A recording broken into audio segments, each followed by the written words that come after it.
Hello, and welcome to my channel. And today we're gonna discuss about mathematics chapter 1, class 11th set. तो set की बात करेंगे दोस्तों. और क्लास 11th क्योंकि जैसे आपको पता है शुरू हो चुका है. 10th का भी रिजल्ट वेटिंग है, पर फिर भी आप लोगों ने पॉसिबली, जहां तक है मुझे लगता है कि आप लोगों ने तैयारी 11वीं क्लास की शुरू कर दी होगी. क्योंकि अगर शुरू नहीं की है तो कहीं ऐसा ना हो कि आप देर कर दें और जो आपका सिलेबस है वो पीछे रह जाए. बट टेंशन लेने वाली कोई बात नहीं है. हम इस चैनल के ऊपर class 11, class 9, class 12, 10th and all the related सारी की सारी सीबीएसई की क्लासेस हम यहाँ पर मैथ्स के रिलेटेड लेने वाले हैं. तो कोई टेंशन वाली बात नहीं है. आज हम चैप्टर 1 सेट की बात करेंगे, तो वो भी कोई प्रॉब्लम नहीं है. Will be starting with this chapter. Now, first of all, my name is Akash Rajput and the channel's name is Minding Maths. Okay, so you can join us with this channel. Please do subscribe our channel, right, for the future videos and future updates. So that will be really good. Okay, now starting with the very basic things of the chapter set. Okay, chapter's name is set. And सबसे पहले अगर हम बात करें तो किसने set theory दी थी. तो जो सेट थ्योरी दी थी वो बेसिकली जॉर्ज कैंटर नाम के व्यक्ति थे. फाइन, जॉर्ज कैंटर, इन्होंने सेट थ्योरी दी हुई थी. एंड जर्मन मैथमेटिशियन थे ये. तो जर्मन मैथमेटिशियन जॉर्ज कैंटर 1845 से 1918 तक ये रहे. एंड इन्होंने ही सेट थ्योरी दी थी. तो who was the person? George canter. Fine. So he gave the set theory. And now what is a set? Basically set होता क्या है? तो set की अगर मैं definition की बात करूं, well defined collection of similar type of objects, right? Similar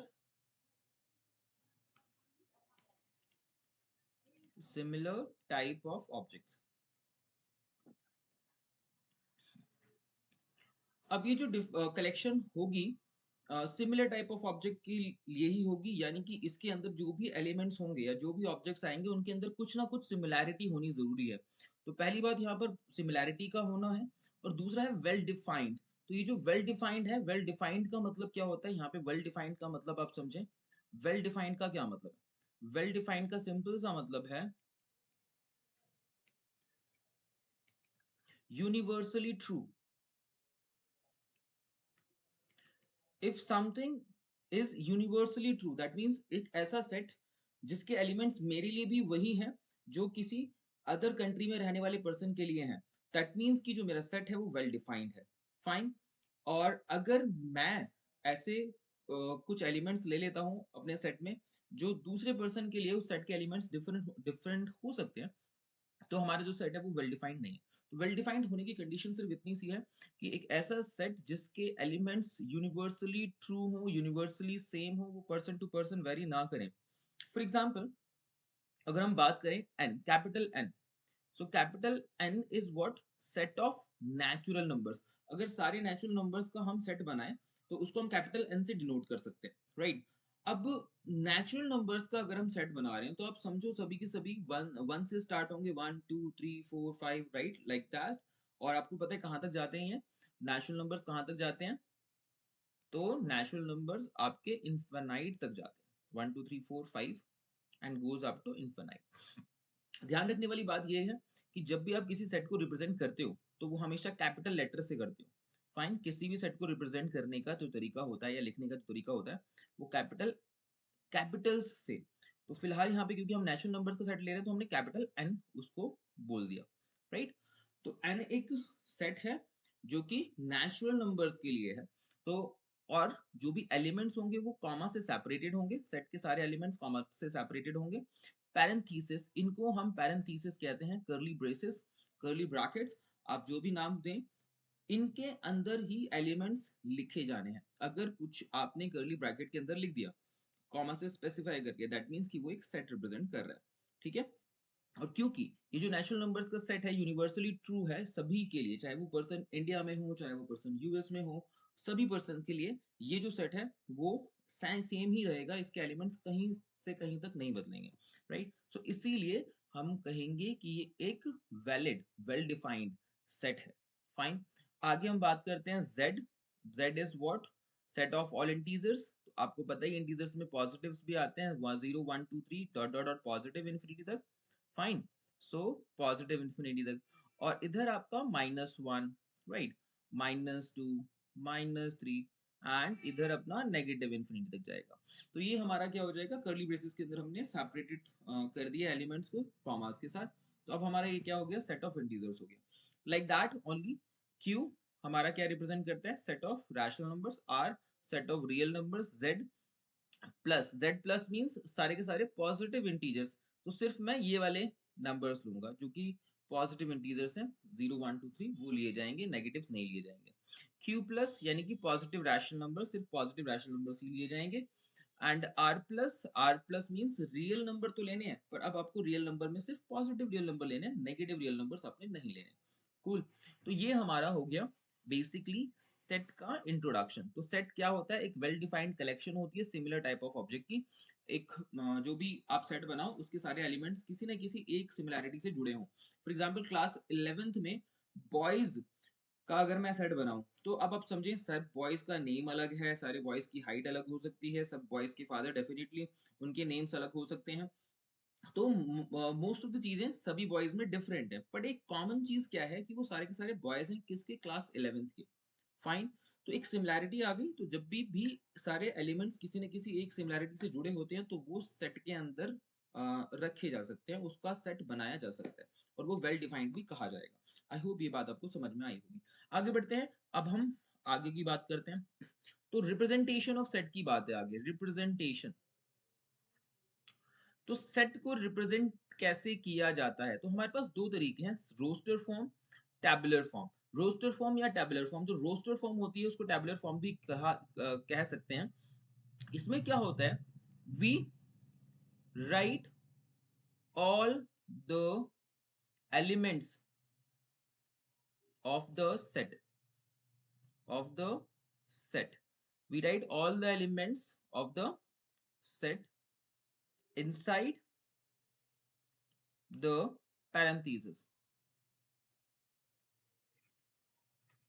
right? Parenthesis के अंदर हम सारे के सारे एलिमेंट्स को प्रॉपर तरीके से लिखते हैं। तो फॉर एग्जांपल अगर हम बात करें सेट ऑफ वॉवेल्स की इन इंग्लिश अल्फाबेट, तो इंग्लिश अल्फाबेट में सेट ऑफ वॉवेल्स की अगर मैं बात करूं तो मैंने उसको सेट ए माना। आपको बताया मैंने किसी भी सेट को लिखने के लिए सबसे पहले उसका नाम देना पड़ता है कैपिटल, किसी भी कैपिटल लेटर से, तो मैंने कैपिटल ए। अब जो इंग्लिश अल्फाबेट्स हैं उसके अंदर जो वॉवेल्स हैं वो 5 हैं, तो ए, ई, आई, ओ, यू, करेक्ट। अब ये जो हमारा सेट हमने लिख दिया, इस सेट के अंदर आपको सारे के सारे वॉवेल्स दिख रहे हैं और सारे के सारे वॉवेल्स किससे, कॉमा से सेपरेटेड हैं, राइट, और पैरेंथेसिस के अंदर। तो ये हमने जो रिप्रेजेंटेशन की है, ये कैसी रिप्रेजेंटेशन है, ये रोस्टर फॉर्म में रिप्रेजेंटेशन है, इसको हम टैबुलर फॉर्म भी कहते हैं, राइट। कोई मैंने बी सेट लिखा, लेट से नेचुरल नंबर्स का सेट है 1 से लेकर 5 तक, 1 2 3 4 एंड 5। पैरेंथेसिस के अंदर मैंने सारे के सारे एलिमेंट्स ले लिए। अब यहाँ पे मैंने क्या कहा है, 1 से लेके 5 तक सारे नेचुरल नंबर्स हमने लिख दिए। फाइन, और जब भी आप रोस्टर फॉर्म में किसी भी सेट को लिखने जाते हो तो उसके एलिमेंट्स आपको पैरेंथेसिस में स्पेसिफाई करने पड़ेंगे कि कौन से एलिमेंट्स उस सेट के अंदर बिलोंग करते हैं। अंडरस्टूड। तो रोस्टर फॉर्म में सिंपली आपको एलिमेंट्स लिख देने हैं जो भी हमारा सेट है उसके लिए। दूसरी फॉर्म होती है, दूसरी रिप्रेजेंटेशन जो है वो है set builder form. Set builder form में हमें करना क्या होता है, अब ये जस्ट इसका ऑपोजिट है, रोस्टर फॉर्म का जस्ट ऑपोजिट। जैसे रोस्टर फॉर्म में क्या हमने किया था, हमने रोस्टर फॉर्म में बेसिकली सारे के सारे एलिमेंट्स प्रॉपरली लिखे पैरेंथेसिस के अंदर। हम यहाँ पे क्या करते हैं, एलिमेंट्स नहीं लिखते, हम उस सेट के एलिमेंट्स के लिए कंडीशन दे देते हैं कि इस कंडीशन से वो सेट बना हुआ है, right. So we write the condition, conditional statement of the set, right. For example अगर मैं बात करूं, ये जो मैंने फर्स्ट सेट लिया था ए, जिसके अंदर मैंने क्या किया था, सेट ऑफ वॉवेल्स लिए थे, राइट। तो मैं इसको कैसे डिफाइन करूंगा, इसी सेट को मैं डिफाइन कर रहा हूँ। ये जो मेरा ए था ना, इसी को मैं आप लिख रहा हूँ। किस तरीके से लिखना है, पहले तो ए तो लिखना ही लिखना है, कैपिटल ए, उसके बाद equal to A is equal to parenthesis x is such that. देखो ये जो मैंने रेशियो का साइन डाला ना, इसको सच दैट पढ़ते हैं। और x क्यों, क्योंकि मैं अब एलिमेंट्स लिख नहीं रहा, हर एक एलिमेंट को मैं x मानूंगा। ये भी x है, ये भी x है, ये भी x है, ये भी x है, ये भी x है, यानी ये जो x है ये सबको डिफाइन कर रहा है। वो a को भी डिफाइन कर रहा है, e को भी कर रहा है, i को भी, o को भी, u को भी। तो x जो है वो सारे एलिमेंट्स जो है सेट के, उनको डिफाइन कर रहा है, राइट। तो x is such that x is a vowel, right, in English alphabet,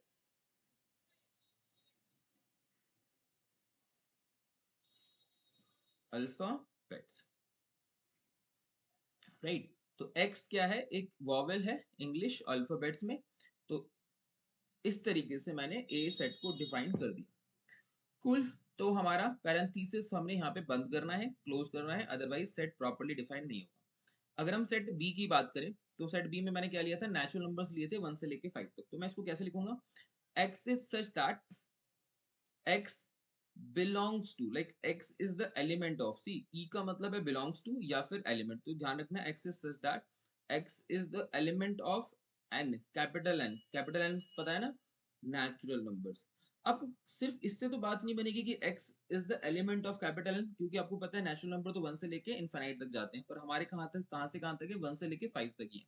तो हम अब एक और कंडीशन देंगे कि जो x है वो बड़ा है या बराबर है 1 से, राइट, और छोटा है या बराबर है 5 से, राइट। तो अब देखो हमारी पूरी कंडीशन कंप्लीट हो गई है। x is such that x is a element of natural number. So एक नेचुरल नंबर का एलिमेंट है x।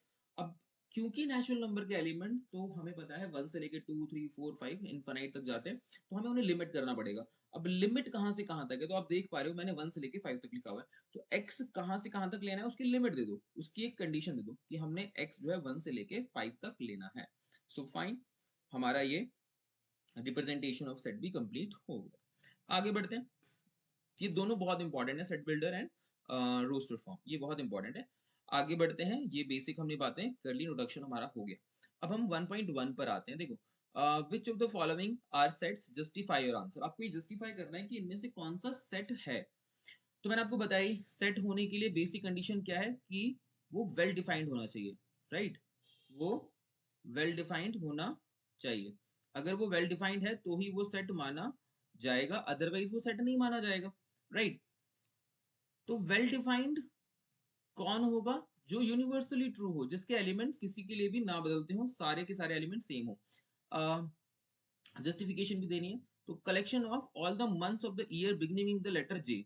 तो सारे के सारे मंथ जो है जे लेटर के साथ स्टार्ट होने वाले, वो सबके लिए सेम ही होने वाले हैं। आपको पता ही है, जनवरी, राइट, जैन के बाद हो गया आपका जून, और फिर हो गया जुलाई। यही 3 मंथ है जो कि जैन से मतलब जे से स्टार्ट होते हैं। तो ये जो एलिमेंट्स हैं, किसी के लिए भी, चाहे वो इंडिया में रहता हो, चाहे वो ऑस्ट्रेलिया में हो, यूएस में हो, किसी भी कंट्री का पर्सन हो, उसके लिए एलिमेंट बदलेंगे नहीं। तो दैट मीन्स कि ये एक वेल डिफाइंड है कलेक्शन, और this will be a set. तो हम इसमें लिखेंगे yes, this is a set, correct. आगे बढ़ते हैं, collection of 10 most talented writer. तो देखो, most talented writer, most talented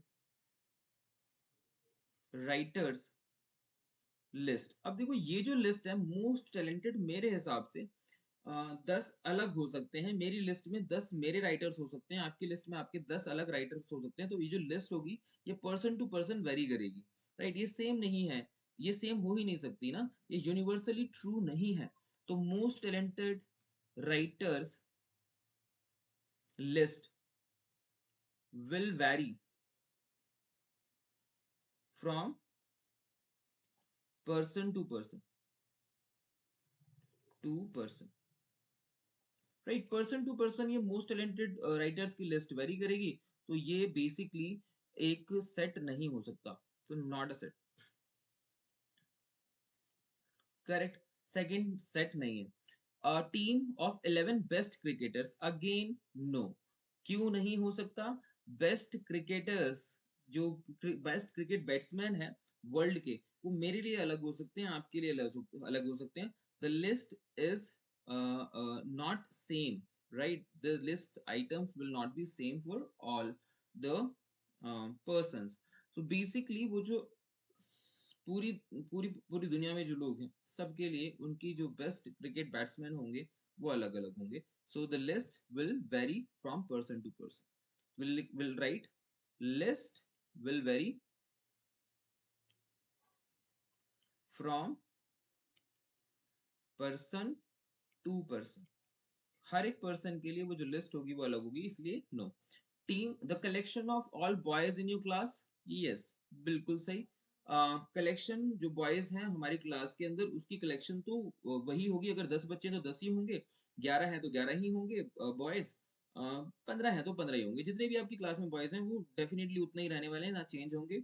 और पूरे स्कूल के लिए या किसी भी पर्सन के लिए अगर वो लिस्ट निकाली जाए तो वो लिस्ट वही रहेगी।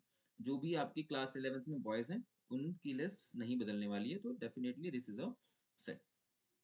Collection of all natural numbers less than 100, yes, this is also a set, क्योंकि इसके अंदर कौन से एलिमेंट आ जाएंगे? 1 2 3 डॉट डॉट डॉट 100 तक सारे एलिमेंट्स आ जाएंगे, प्रॉपर लिस्ट है।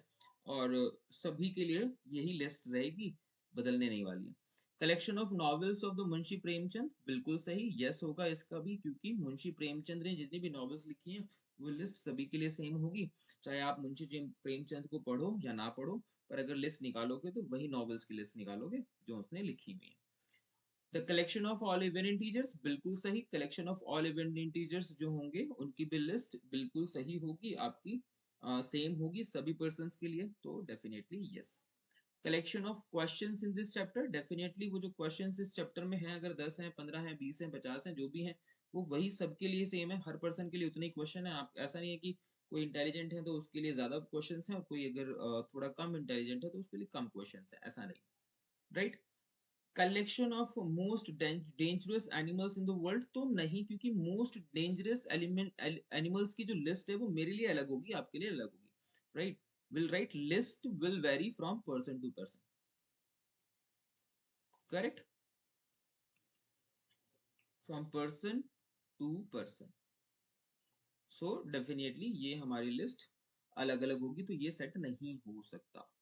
चलिए आगे बढ़ते हैं अब हम क्वेश्चन नंबर 2 की तरफ। देखो क्वेश्चन नंबर 2 में क्या कह रहा है ना, कि आपको ये सिंबल या तो बिलोंग्स टू या not does not belongs to का सिंबल आपको इंसर्ट करना है इन द ब्लैंक स्पेस। आपको बताना है कि उस ब्लैंक स्पेस में क्या या बिलोंग्स टू आ रहा है या नॉट बिलोंग्स टू आ रहा है।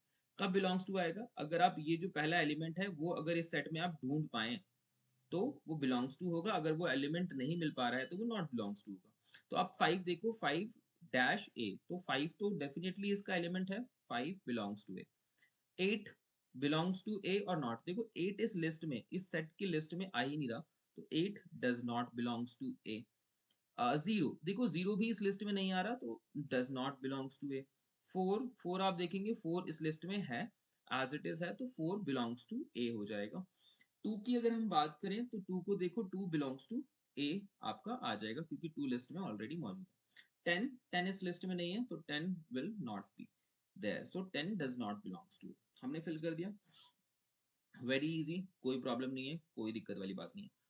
आगे बढ़ते हैं। Right the following sets in roster form. Roster form में आपको पता है टैबुलेट करना है, टेबल के अंदर वैल्यूज लिखनी है, राइट? तो फर्स्ट पार्ट के लिए जो टेबल बनेगी, यानी कि जो एलिमेंट्स की लिस्ट बनेगी, वो क्या है? एक्स इज एन इंटीजर, एक इंटीजर है, कहां से कहां तक? -3 से बड़ा या बराबर, यानी -3 को इंक्लूड किया जाएगा, और 7 से छोटा है। तो फिर -3, -2, -1, 0, 1, 2, 3, राइट राइट, कहां तक जाएगी ये लिस्ट? 6 तक। 7 नहीं इंक्लूड कर सकते, करेक्ट, क्योंकि 7 से तो छोटा होना है उसको, तो 6 तक ये लिस्ट जाएगी। आई होप मैं क्लियर हूँ, सभी को समझ में आ रहा होगा। कर्ली ब्रेसेस के अंदर हमने ये लिस्ट हमारी बना दी। अब हमारा जो सेकंड पार्ट है उसकी हम बात करते हैं। सेकंड पार्ट में हम देखेंगे भाई, x is such that x is a rational number less than 6।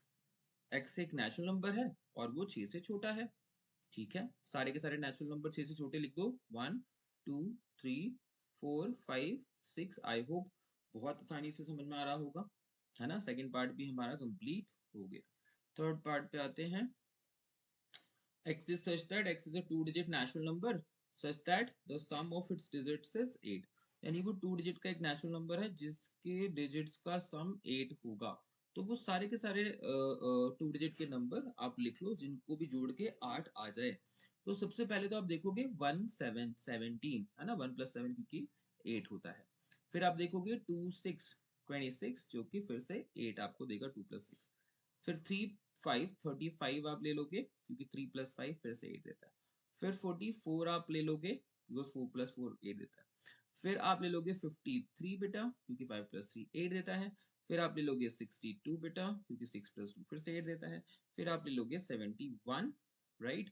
और फिर एक लास्ट में 80 80 भी ले सकते हो। अब ध्यान से सुनो, हम 08 नहीं ले पा रहे थे क्योंकि 08 का मतलब वो सिंगल डिजिट नंबर हो जाता है। तो सी के अंदर आपका 17 26 35 44 53 62 71 80 इतने सारे एलिमेंट्स आ जाएंगे। आ रही है बात समझ में? क्लियर है यहाँ तक? चलिए आगे बढ़ते हैं हम। आगे बढ़ने से पहले मैं ये रब करता हूँ बिकॉज थोड़ा सा स्पेस हमारे पास कम है लिखने के लिए, तो मैं ये रब कर रहा हूँ। आप इसको पॉज करके राइट देख सकते हो पीछे से और लिख सकते हो। तो हमने थर्ड पार्ट तक डिस्कस कर लिया। अब हमारा फोर्थ पार्ट है। तो देखो फोर्थ पार्ट में क्या कह रहा है, डी है हमारे पास एक set, x is such that x is a prime number which is divisor of 60। Prime number जो कि 60 का डिवाइजर है। तो एक 2 है जो कि प्राइम नंबर भी है और डिवाइजर भी है 60 का, राइट। 3 प्राइम नंबर है, डिवाइजर भी है 60 का यानी 60 को डिवाइड कर देगा। 5 5 प्राइम नंबर भी है और डिवाइजर ऑफ 60 भी है। And I think rest are not prime numbers, जो भी 60 को डिवाइड कर सकते हैं वो सब प्राइम नहीं है। तो 2 3 5 है ना, सिर्फ यही एलिमेंट्स हैं, आप देख लो, जो कि 60 को डिवाइड कर पाएंगे एग्जैक्टली। फोर्थ हो गया। फिफ्थ पे आते हैं हम। जब हम फिफ्थ की बात करते हैं तो ई हमारे पास एक सेट है जो कि set of all letters in trigonometry है। तो एक बात ध्यान रखनी है, ट्रिग्नोमेट्री में जो भी लेटर्स हमारे पास 2 बार आ रहे हैं 3 बार आ रहे हैं, हम उनको लिखते वक्त सेट में लिखते वक्त 2 बार 3 बार नहीं लिखेंगे, उनको एक ही बार लिखा जाता है। ध्यान रखेंगे रिपीटिशन सेट के अंदर जरूरी नहीं होता, ऑर्डर भी जरूरी नहीं होता, रिपीटिशन भी जरूरी नहीं होता।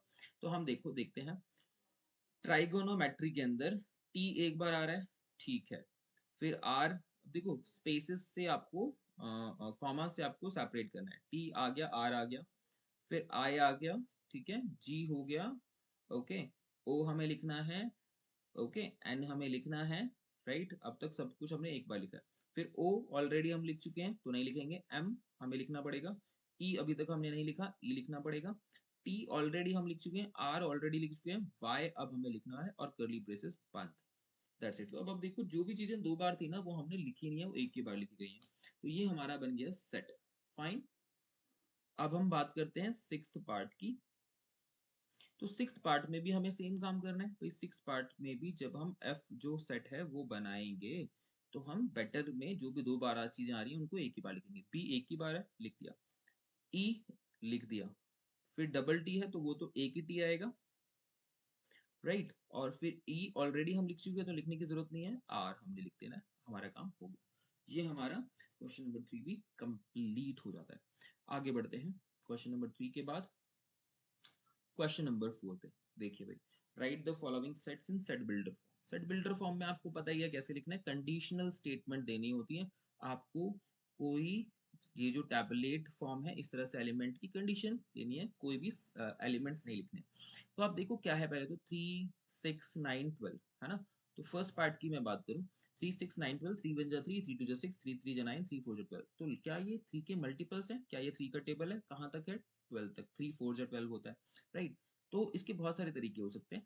x is such that x is a multiple of 3, है ना, अप टू 12, ऐसा लिख सकते हो।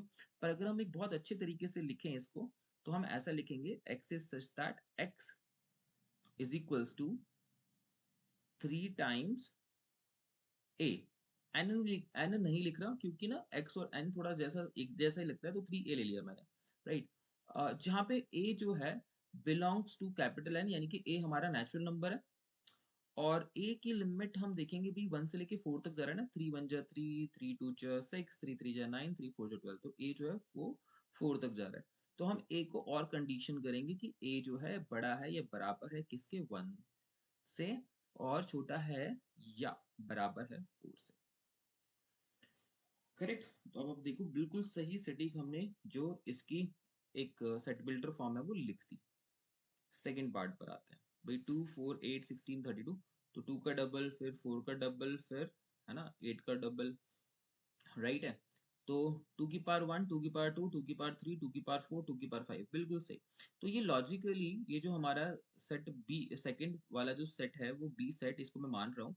तो ये 2 की पावर 1, 2 की पावर 2, 2 की पावर 3, 2 की पावर 4, 2 की पावर 5, ऐसा ही तो लिखा हुआ है लॉजिकली ना। इस सेट को अगर आप ध्यान से देखो तो इस तरीके से लिखा हुआ है। तो इसको अब मैं लिखूं कैसे, अगर मैं इसको सेट बिल्डर फॉर्म में लिखूं तो क्या मैं ऐसा लिख दूं, x is such that x is equal to 2 की पावर n, है ना। देखो n पावर जो है वो बदल रही है, 2 सेम है, बस पावर बदल रही है। पावर कहां से कहां जा रही है, 1 से लेके 5 तक। तो यानी कि जो n है वो बिलोंग्स टू कैपिटल N, यानी कि वो नेचुरल नंबर का एलिमेंट है। और दूसरा n को अब लिमिट कर देते हैं। n को कहां से कहां तक लिमिट करते हैं, n को हम लिमिट करते हैं बेटा 1 से लेके 5 तक, है ना। तो n जो है बड़ा है या बराबर है 1 से, छोटा है या बराबर है 5 तक। तो अब हमारी ये जो रिप्रेजेंटेशन हो गई हमारी सेट बिल्डर फॉर्म में बी पार्ट के लिए हो गई। करेक्ट। आगे बढ़ते हैं। आगे हम थर्ड पार्ट की बात कर रहे हैं भाई। थर्ड पार्ट में अगर आप देखोगे तो आपको ध्यान से दिखाई देगा 5 25 125 और 625। तो क्या यही चीज 5 की पावर 1, 5 की पावर 2, 5 की पावर 3, 5 की पावर 4 लिखा हुआ है, यानी कि 5 बेस है पर जो पावर्स हैं वो बदल रही हैं। तो अब कोई दिक्कत ही नहीं है, समझ में आ गया होगा अब क्या करना है। x is such that x is equals to 5 की पावर n, जहाँ पे n क्या है, नेचुरल नंबर का एलिमेंट है, और n को लिमिट कर देते हैं कहाँ तक, 1 से लेके 4 तक। तो 1 से या तो बड़ा है या बराबर है, और छोटा है या बराबर है किसके, 4 के। तो हमने थर्ड पार्ट भी डिफाइन कर लिया बहुत इजीली। आते हैं अब हम फोर्थ पार्ट पे। तो फोर्थ पार्ट देखें, 2 4 6 डॉट डॉट डॉट। अब 2 4 6 की अगर हम बात कर रहे हैं भाई, तो हम 2 4 6, ये तो 2 का टेबल चल रहा है, और कुछ लिमिट है क्या इसकी, नहीं कोई लिमिट नहीं है, डॉट डॉट डॉट चलते ही जा रहा है। ये तो 2 का टेबल है ना, सिंपली 2 1 जा 2, 2 2 जा 4, 2 3 जा 6, और ये बढ़ता ही जा रहा है। तो हम क्या लिखेंगे, x is such that x is equals to 2n, यानी 2 टाइम्स n, जहां पे n क्या है, कैपिटल N का एलिमेंट है, और n को हम कहां से कहां तक शुरू कर रहे हैं, n को हम कंडीशन अगर हम करेंगे कि वो बड़ा या बराबर है 1 से, बस इतना ही। क्योंकि अगर वो बड़ा या बराबर है 1 से तो हमने आगे की कंडीशन तो दी नहीं, आगे की लिमिट तो दी नहीं, बस वो चलता जा रहा है। फाइन। तो हम सिर्फ इतना करेंगे कि वो बड़ा है या बराबर है 1 से, और वो चलता ही जा रहा है, तो कंडीशन हमारी ट्रू हो जाएगी। करेक्ट। ध्यान से समझ में आ रहा होगा। आगे बढ़ते हैं भाई, 1 4 9 डॉट डॉट डॉट 100। तो क्या है ये, 1 का स्क्वायर, 2 का स्क्वायर, 3 का स्क्वायर, 3 का स्क्वायर 9 होता है, फिर 4 का स्क्वायर, है ना, कहाँ तक, 100 तक। 100 क्या है, 10 का स्क्वायर। तो यानी बेसिकली ये स्क्वायर नहीं बदल रहा, 1 का स्क्वायर, 2 का स्क्वायर, 3 का स्क्वायर, 10 का स्क्वायर, यही तो लिखा हुआ है, राइट। अगर ये लिखा हुआ है तो आप देख रहे हो बेस चेंज हो रहा है, पर पावर 2 नहीं बदल रही। यानी x is such that x is equals to n का स्क्वायर, है ना, और n कहाँ, n जो है वो कैपिटल N का एलिमेंट है, यानी कि नेचुरल नंबर्स का एलिमेंट है, और n कहाँ से कहाँ तक, 1 से 10 तक जाएगा। तो बड़ा या बराबर होगा 1 से, और छोटा या बराबर होगा 10 तक, 10 के। ये हमने सारे के सारे सेट हमारे किस में लिख दिए, set builder form. Correct. I hope समझ में आ गया होगा कैसे आपको टैबुलर फॉर्म को सेट बिल्डर फॉर्म में कन्वर्ट करना है, और ये बहुत इंपॉर्टेंट है, इसी में थोड़ा ज्यादा दिमाग लगाना पड़ता है। जबकि अगर आपको सेट बिल्डर फॉर्म दी जाए और आपको उसको टैबुलेट करना हो तो that is much more easy, you can easily do that, आप उसको बहुत ही आसानी से कर सकते हैं। करेक्ट। आगे बढ़ते हैं। 4 हो गया हमारा। क्वेश्चन नंबर 5 और 6 की अब हम बात करते हैं भाई। 5 में क्या करना है, 6 में हमें क्या करना है। देखो 5 में क्या कह रहा है, list all the elements of the following sets, इस सेट के सारे एलिमेंट्स आपको लिस्ट करने हैं, यानी कि एक सेट बिल्डर फॉर्म आपको दी गई है, आपको क्या करना है, इसी सेट बिल्डर फॉर्म को कन्वर्ट करना है टेबुलर फॉर्म में, रोस्टर फॉर्म में। x is such that x is an odd natural number, odd natural number, तो 135 कहाँ तक जाएगा, कहीं तक खत्म नहीं होगा, लिमिट तो दी ही नहीं हुई है ना, तो 135 मैंने लिख दिया, डॉट डॉट डॉट करके छोड़ दिया, सिंपल है। आगे बढ़ते हैं, बी की बात करते हैं, ये बोल रहा है x is such that x is an integer -1/2 से तो बड़ा है और 9/2 से छोटा है, तो इंटीजर्स की बात करो -1/2, देखो -1/2 यानी कि आधा, negative half, right, negative half से जो बड़ा इंटीजर है वो 0 ही है, फिर 1 भी है, फिर 2 भी है, फिर 3 भी है। अब देखो 9/2 की बात करो अगर क्या है, तो 9/2 इज 4.5, 4.5 से छोटा इंटीजर 4 है, तो बस हम 4 तक ले पाएंगे, 5 नहीं ले पाएंगे, करेक्ट। तो जो बी सेट है उसके अंदर हमारा 0 आ जाएगा, 1 आ जाएगा, 2 आ जाएगा, 3 आ जाएगा, 4 आ जाएगा, क्योंकि 5 जो है वो 9/2 से बड़ा हो जाएगा, राइट, तो इसलिए हम इंटीजर के तौर पे 5 नहीं ले सकते, और हमें लेना इंटीजर ही है। तो आप सोचो, अगर दिमाग ये लगा रहे हो कि भाई फ्रैक्शंस क्यों नहीं ले रहे सर, तो क्योंकि आपको सिर्फ इंटीजर लेना है, उसने बोला है साहब, क्लियर है, बात समझ में आ गई। आगे बढ़ते हैं, सी पार्ट पे आते हैं भाई। सी क्या कह रहा है ना, सी आपको ये कह रहा है कि x is such that x is an integer, और x स्क्वायर जो है वो छोटा है या बराबर है किससे, 4 से, तो x स्क्वायर की वैल्यू ना 4 से छोटी होनी चाहिए या बराबर होनी चाहिए, तो x स्क्वायर, तो अब क्या क्या x इनपुट कर सकते हो, इंटीजर्स इनपुट करने पहले तो, राइट, तो अगर आप -2 का स्क्वायर पुट करो तो 4 आता है, बिल्कुल ठीक, -2 चल सकता है। अगर आप -1 का स्क्वायर देखो तो 1 आता है, बिल्कुल चल सकता है। 0 की अगर मैं बात करूं, 0 का स्क्वायर बिल्कुल चल सकता है, क्योंकि इंटीजर भी है 0, तो 0 ले सकते हैं। फिर हमारे पास 1 का स्क्वायर, बिल्कुल ठीक है, 1 का स्क्वायर 1, फिर 2 का स्क्वायर, 2 का स्क्वायर 4। अब आप देखो 3 का स्क्वायर, क्या आप x की जगह पे 3 पुट कर सकते हो, 3 का स्क्वायर 9 होता है, तो 9 तो बड़ा हो गया ना, इससे कंडीशन इनवैलिड हो जाएगी, तो सिर्फ सी के अंदर यही एलिमेंट आएंगे। ओके, इजी, समझ में आ रहा है, बहुत इजी, मतलब बहुत ही ज्यादा easy.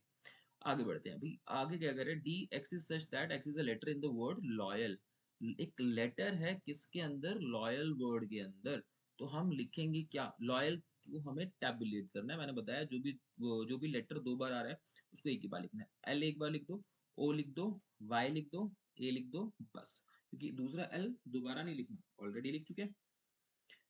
X is such that, आगे बढ़ते हैं E पार्ट पे, X is such that X is a month of year not having 31 days, कौन कौन से मंथ हैं जिनके पास 31 डेज नहीं है, तो अगर मैं बात करूं कौन कौन से मंथ हैं जिनके पास 31 डेज नहीं है, तो आप ये वाली जो ट्रिक है आप सबने देखी हुई है, ये वाली ट्रिक, इसके अंदर जो भी ऊपर आपके मंथ्स आएंगे उनके पास 31 डेज होंगे, जो नीचे आएंगे उनके पास नहीं होंगे, तो जनवरी के पास 31 डेज है, फैब के पास नहीं है, तो आप फैब, राइट, फिर मार्च के पास है 31 डेज, मार्च, अप्रैल के पास नहीं है, तो फैब, राइट, अप्रैल, राइट, जैन फैब मार्च अप्रैल मई जून, राइट, तो आपको फैब लिखना है, अप्रैल लिखना है, जून लिखना है, फाइन, तो फैब, अप्रैल, जून, जुलाई नहीं लिखेंगे, अगस्त भी नहीं लिखेंगे, सितंबर,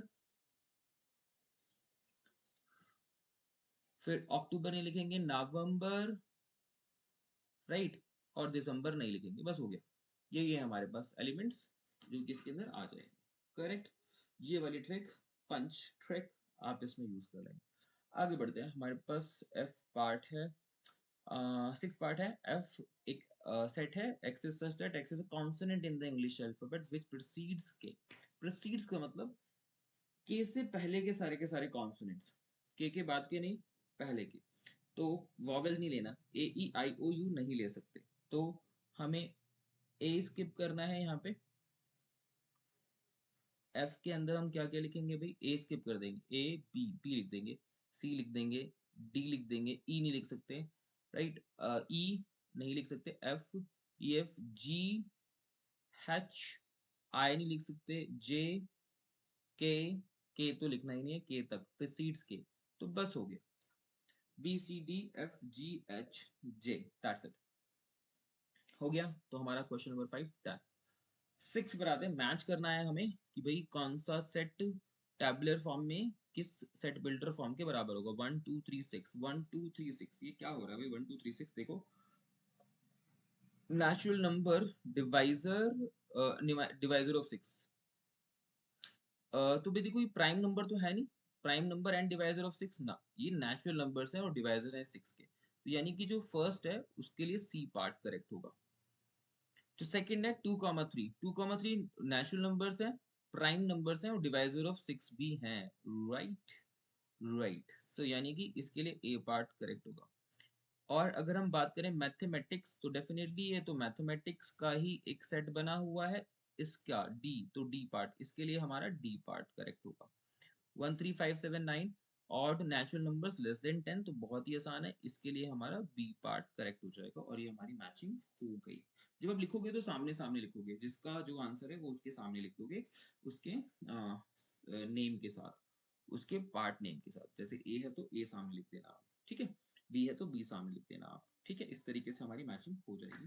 तो हमारी फर्स्ट एक्सरसाइज हो जाती है इसके साथ कंप्लीट। फाइन, आगे जो हमारे टॉपिक्स हैं वो हम डिस्कस करेंगे नेक्स्ट वाली वीडियो के अंदर, क्योंकि वीडियो थोड़ी सी लेंदी हो गई है और मैं नहीं चाहता कि बहुत ज़्यादा लेंदी वीडियो बने। अगली जो 2 एक्सरसाइज है वो हम नेक्स्ट वीडियो में कवर करेंगे।